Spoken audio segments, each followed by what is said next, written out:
নমস্কার, মাতৃ আদেশে আপনাদের সকলকে স্বাগত। আজকের এপিসোড বীজ মন্ত্রের অর্থ। বরদাতন্ত্রের ষষ্ঠ পটলে এই বীজ মন্ত্রের অর্থ উল্লেখিত আছে। বীজ মন্ত্র অর্থাৎ ধরুন একটি সপ্তাক্ষর মন্ত্র, ওম স্ত্রীম হ্রিম শ্রীম পরমেশ্বরী কালীকে হ্রিম সিম ক্রিম স্বাহা। এটি একটি সপ্তাক্ষর মন্ত্র। এখানে যে হ্রিম শ্রীম ক্রিম এইগুলির একটি পূর্ণাঙ্গ অর্থ রয়েছে। এই বীজগুলির একটি পূর্ণাঙ্গ করে অর্থ রয়েছে। সেই বীজেদের যে পূর্ণাঙ্গ অর্থ রয়েছে সেই সম্পর্কে আজকে আমাদের আলোচনা। তো চলুন শুরু করা যাক। প্রথমেই হৈং। হৈং হচ্ছে একটি বীজ। এটি একটি শিবের মন্ত্রের ক্ষেত্রে এই বীজ ব্যবহৃত হয়। হৈংকে যদি ভাগ করা হয় তাহলে হয় অসন্ত ও উনস্কার, এই তিনটি আছে। এখানে হয় অসন্ত হচ্ছে শিব, ঔকার হচ্ছে সদাশিব, উনস্কার হচ্ছে দুঃখ হরণ।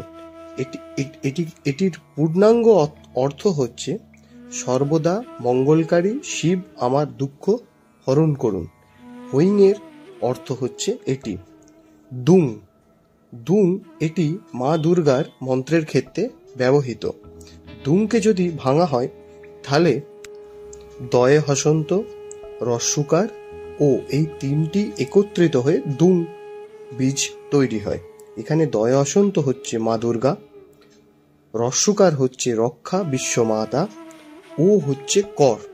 এর পূর্ণাঙ্গ অর্থ হচ্ছে হে জগজ্জননী মা দুর্গে আমাকে রক্ষা করো। এর বীজটি হলো দুং। এরপরেই আসা যাক ক্রিং, অর্থাৎ এটি একটি কালী বীজ মন্ত্র। ক্রিংকে যদি আমরা ভাগ করি তাহলে কয় হসন্ত, রয় হসন্ত, দীর্ঘিকার ও এগুলি আসে। এগুলিকে একত্রিত হয়ে ক্রিং বীজ তৈরি হয়। এখানে কয় হসন্ত কালী, রয় হসন্ত ব্রহ্ম, রস্যইকার মহামায়া বিশ্বমাতা ও দুঃখ হরণ। এটিকে একত্রিত করে বলা যায় মহামায়া ব্রহ্মস্বরূপ জগজ্জননী কালী আমার দুঃখ হরণ করুন। ক্রিং বীজের অর্থ এটি। হ্রিং। হ্রিংকে যদি ভাঙা হয় তাহলে হ, র, দীর্ঘিকার ও এইগুলি একত্রিত হয়ে হ্রিং বীজ হয়। এবার হয় হসন্ত হচ্ছে শিব, রয় হসন্ত প্রকৃতি, দীর্ঘিকার মহামায়া জগজ্জননী ও হচ্ছে দুঃখ হরণ। এখানে এটিকে একত্রিত করলে মহাদেবের শক্তি মহামায়া জগজ্জননী দুঃখ হরণ করুন। হ্রিং বীজের অর্থ এটি। শ্রীম একটি প্রচলিত বীজ যেটি মা লক্ষ্মীর পুজোর ক্ষেত্রে ব্যবহৃত হয়, বা আপনারা অনেকেই শ্রী যন্ত্র ঘরে পুজো করে থাকেন, সেখানে শ্রীং বীজের ব্যবহার আছে। এবার শ্রীংকে যদি ভাঙা হয় তালবস্যয় হসন্ত, রয় হসন্ত, ঈশ অর্থাৎ দীর্ঘিকার ও এইগুলি একত্রিত হয়ে হয় শ্রীং। তালবস্যয় হসন্ত মহালক্ষ্মী, রয় হসন্ত ধন, রস্যইকার তুষ্ট, পরম, ওকার দুঃখ হরণ। পরমেশ্বরী মহালক্ষ্মী আমাকে ধন ও পরম সন্তোষ প্রদান করুন এবং আমার দুঃখ হরণ করুন। এর বীজ হচ্ছে শ্রীম। এরপরে আসছে ঐং। ঐং হচ্ছে মা সরস্বতীর বীজ। এখানে ওই মা সরস্বতী উনস্কার দুঃখ হরণ, সরস্বতী দুঃখ হরণ করুন। ক্লিং। ক্লিং হচ্ছে শ্রীকৃষ্ণ বা কামদেবের বীজ। এখানে কয় হসন্ত, লয়ে হসন্ত, রস্যইকার, উনস্কার এইগুলি একত্রিত হয়ে ক্লিং বীজের সৃষ্টি হয়েছে। কয় হসন্ত কামদেব বা কৃষ্ণ, লয় হসন্ত ইন্দ্র ঐশ্বর্যশালী, ঈশ তুষ্ট, উনস্কার সুখপ্রদ বা দুঃখনাশক। এখানে বলা হচ্ছে ঐশ্বর্যশালী কামদেব বা কৃষ্ণ আমার সন্তোষ ও সুখ প্রদান করুন এবং আমার দুঃখ হরণ করুন।